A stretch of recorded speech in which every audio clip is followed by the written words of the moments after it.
नमस्कार। जीवन का आधार योग साधना यूट्यूब चैनल पर आपका स्वागत है। आज हम विनय शर्मा जी के साथ हैं और हम दो आसनों का अभ्यास करेंगे इनके साथ, बद्ध पद्मासन और गर्भासन। बद्ध पद्मासन पद्मासन की स्थिति में बैठ के लगता है, तो पहले हम लोग लगाएंगे पद्मासन की पद्मासन किस प्रकार से हमारा लगना चाहिए।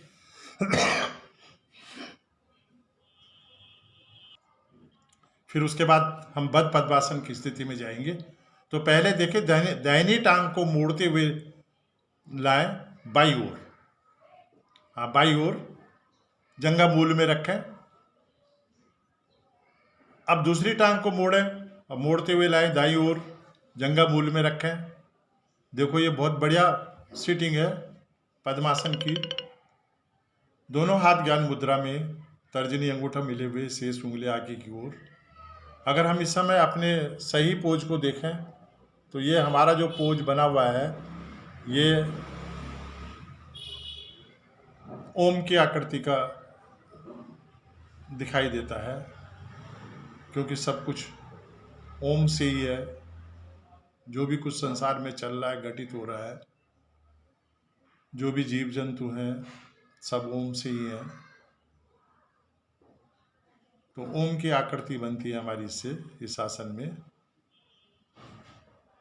अब हम स्थिति बनाएंगे बद्ध पद्मासन के लिए। दाईं भुजा को पीछे लाएं कमर पे और आगे लाते हुए पैर का अंगूठा पकड़ें। फिर दूसरी भुजा पीछे लाएं कमर से और आगे लाते हुए दूसरे पैर का अंगूठा भी पकड़ें। हाथ सीधे हों। ये बद्ध पद्मासन की स्थिति है। इसका प्रभाव जो है हमारी पाचन तंत्र में आता है, पाचन क्रियाएं जो है हमारी उन पर आता है, भुजाओं में आता है, फेफड़े और टांगों पे प्रभाव आता है। इससे कमजोर व्यक्ति बलिष्ठ बनते हैं। हाथ, गर्दन, कंधे, पीठ, स्वरूप स्वस्थ हो जाते हैं।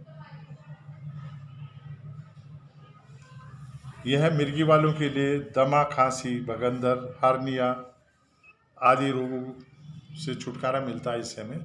तो बहुत ही बढ़िया आसन है ये, और अभ्यास समय करना है। यहाँ पे हम सिर्फ सीखने के लिए बता रहे हैं, आपको सिखा रहे हैं कि किस प्रकार से आसन की स्थिति में जाना है और क्या लाभ उस आसन के हैं। एक बार हम फिर दोबारा से विनय शर्मा जी से आग्रह करूँगा कि दोबारा से करें, वापस आएं, पद्मासन खोलें, दोनों टांगें सामने फैलाएं। हाँ, एड़ी मिलाएं, पंजे मिलाएं, पंजों को ताने आगे की ओर। पहले हमें स्थिति इस तरह से बना ली है कि हमें अपनी टांगों को सीधा करना है, सीधा करें। अब दाईं टांग को मोड़ते हुए एड़ी को रखें बाईं जंघा के मूल में। हाँ, मूल में रखें। फिर दूसरे टांग को मोड़ते हुए लाएं, एड़ी को रखें जंघा मूल में। दोनों हाथ ज्ञान मुद्रा में। ये ज्ञान मुद्रा है। तर्जनी और अंगूठे मिला करके शेष उंगलियां आसन की ओर, पृथ्वी की ओर। ये ध्यान के लिए बहुत ही बढ़िया मुद्रा है। आध्यात्म की ओर ले जाती है हमें। थोड़ी देर बैठने पे हमारा मन शांत हो जाता है। तो ज़्यादा हमें प्रयास, जब भी हम योगासन करते हैं तो हमें जो है पद्मासन में बैठने का ज़्यादा से ज़्यादा अभ्यास करना चाहिए। अब यहीं से पद्मासन की स्थिति में ही बद्ध पद्मासन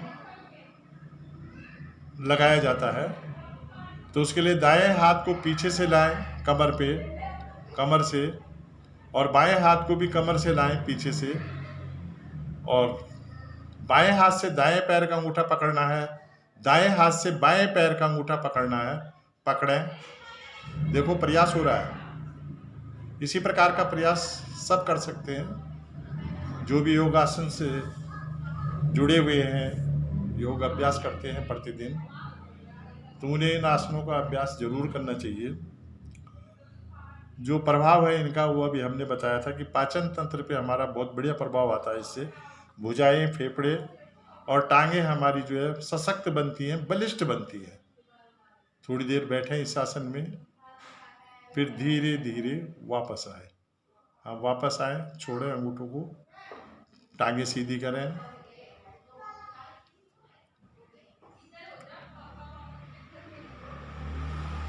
आप इस समय YouTube चैनल पे हैं, जुड़े रहें, लाइक करें, सब्सक्राइब करें इस चैनल को।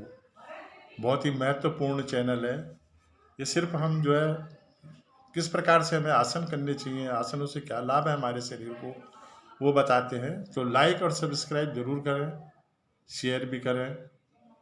और विनय शर्मा जी आपसे निवेदन कर रहे हैं कि आप इनका साथ दें।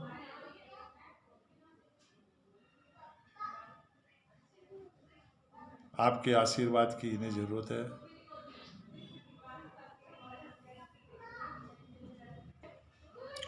अब विनय शर्मा जी से मैं निवेदन करता हूं कि आप गर्भासन का प्रदर्शन करें। ये भी पद्मासन की स्थिति में बैठ के है। दाईं टांग मोड़ें, एड़ी को रखें नाभि के बाईं ओर, बाईं टांग को मोड़ते हुए लाएं, एड़ी को रखें नाभि के दाईं ओर। देखिए, सब कुछ डिपेंड करता है कि हमारी पद्मासन की स्थिति कैसे हो। पहले हमें अपनी स्थिति सीटिंग की करनी है, उसके बाद फिर आसन करना होता है। ये हमारा प्रतिदिन का काम है कि पहले हमें सीटिंग करनी होती है, प्रॉपर सीटिंग होनी चाहिए। जब हमारी प्रॉपर सीटिंग होगी तो हमारे आसन भी अपने आप सही होने लगेंगे।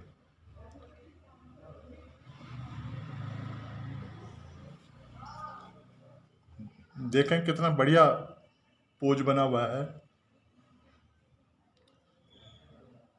अब पिंडली और जंघाओं के मध्य से दोनों भुजाएं, दोनों हथेलियों को नीचे लाएं, बाहर निकालें।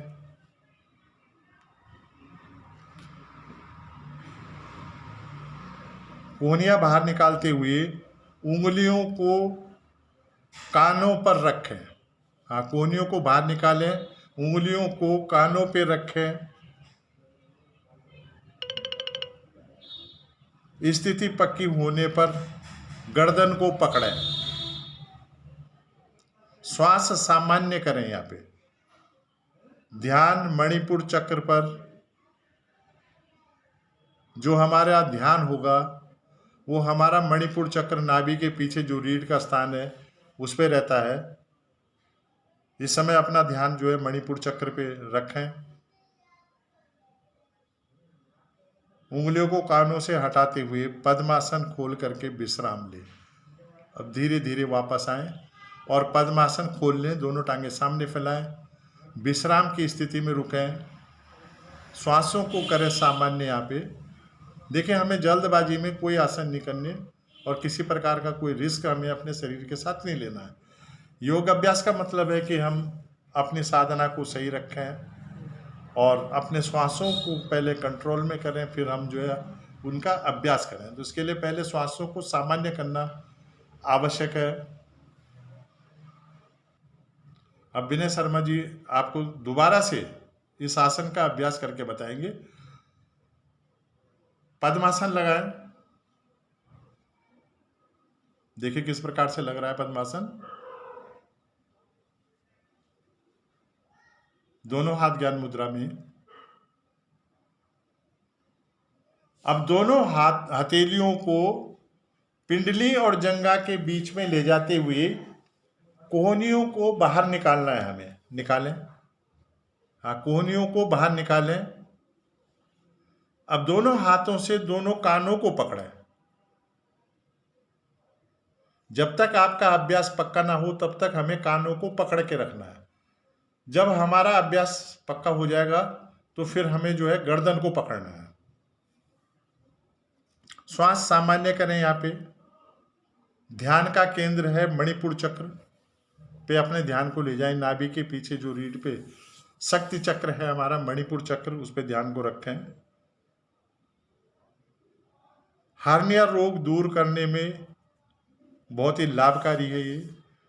मासिक धर्म की अनियमितताओं को नियमित करने में यह आसन सहायक है। जो हमारी महिला शक्ति है, मातृ शक्ति है, तो जो मासिक धर्म होता है, अगर उसमें अनियमितता आ रही है, जो डेट है वो जो है बार बार चेंज हो रही है, तो उसको सही करता है, ये कंट्रोल में रखता है। बहुत ही बढ़िया है। इसके लिए इसका नाम गर्भासन है। धीरे धीरे वापस, हाँ, धीरे धीरे वापस। दोनों टांगे फैला करके विश्राम, श्वासें सामान्य।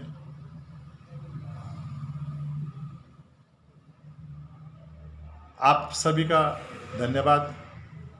जीवन का आधार योग साधना चैनल आप हैं इस समय, और हमने आपको 2 आसनों का अभ्यास कराया, बद्ध पद्मासन और गर्भासन। ये दोनों आसन पद्मासन की स्थिति में ही होते हैं।